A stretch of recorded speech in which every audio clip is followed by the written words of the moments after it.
Hey everyone, John here from JNAD Trains. Thanks for watching.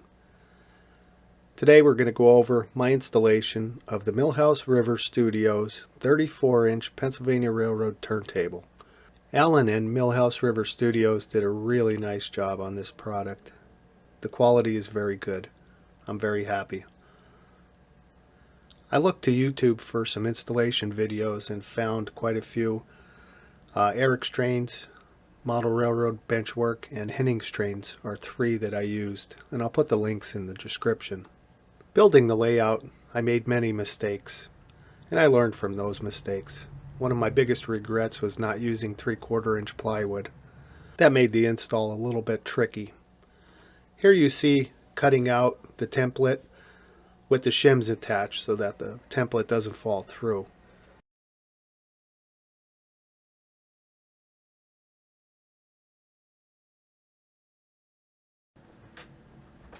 Here you see the test fit, just to make sure everything lines up. Also used to drill your pilot holes. These are the elevator bolts. They were recommended for the install. You could find these elevator bolts at Lowe's or Home Depot. I ordered mine on Amazon. If you order, make sure you get the longer ones, 2.5 inches. They worked out really great. Because they have a nice flat head, it works flush with the surface. Here you see the template and the spacers that were used to install the turntable.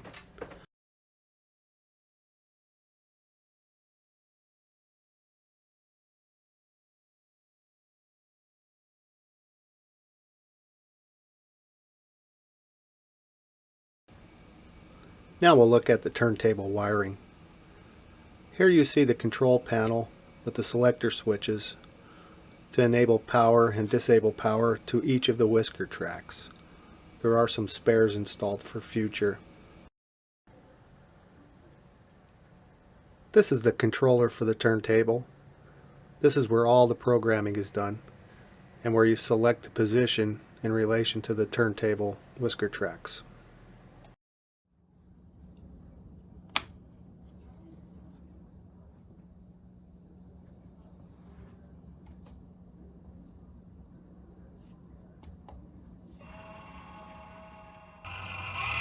Here you see the underside of the turntable in action. You can see the circuit board, the belt drive, and the motor.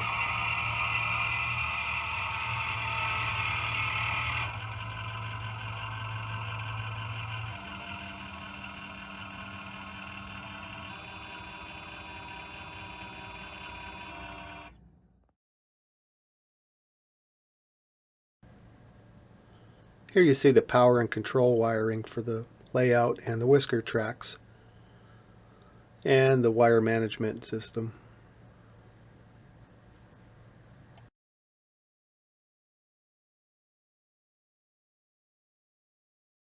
Here you see some of the track power. I like to use these turn blocks. It makes it real easy to troubleshoot, especially if you have to go in between and take a measurement. Here's the Whisker track wiring.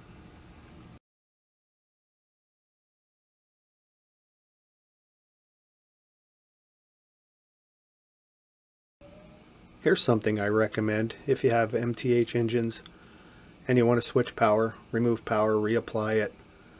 This will allow you to do that without messing up the watchdog signal. This is an RC MTH DCS watchdog generator built by John Will Enterprises, also known as Gunrunner John on the OGR forum. He makes some cool stuff. I believe you can find it on Henning's website, Henning's Trains. The OGR forum is a great resource. There's so many people on there, very knowledgeable, that are willing to share and help out if you have a problem or a question. It's a really great place to go. My layout is mostly Gargrave's track, but the turntable bridge was Atlas, and the roundhouse was recommended to use Atlas, so that's what I used. Kind of like it. I soldered power onto the rail joiners. That way you can't see the wires from underneath. Worked out really nice. You could just tuck them in like this.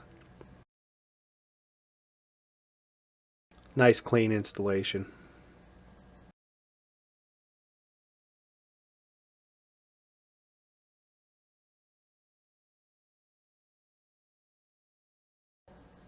I picked up some of these Atlas bumpers and I installed them on the Whisker tracks. I like these a lot because I think I can weather them, make them look rusty. Here's the Gargraves versions that I have on the layout now. This is the Pennsylvania Railroad arch and all the railings and associated parts that go with the turntable. I still have to install this and weather it and paint everything. I'll get to it eventually. In the future, I plan on weathering the bridge here with some rust, perhaps some weeds and grass in the turntable base, like others have done. I like what I see and what others have done, so I'll probably do something similar.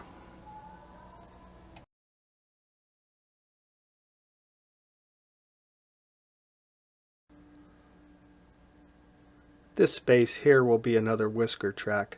I just ran out of track, and it's very hard to get track at this time.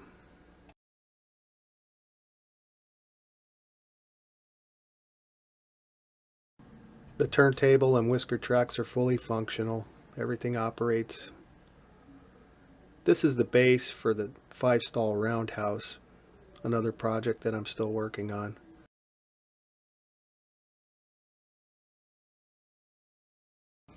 Here's what the installation looks like right now. Still have a long way to go. Completing the roundhouse, ballasting, scenery, but it's all good. That's where all the fun is. Here's some turntable action from another video featuring the Vision Line Challenger. Fantastic steam effects. This is really nice.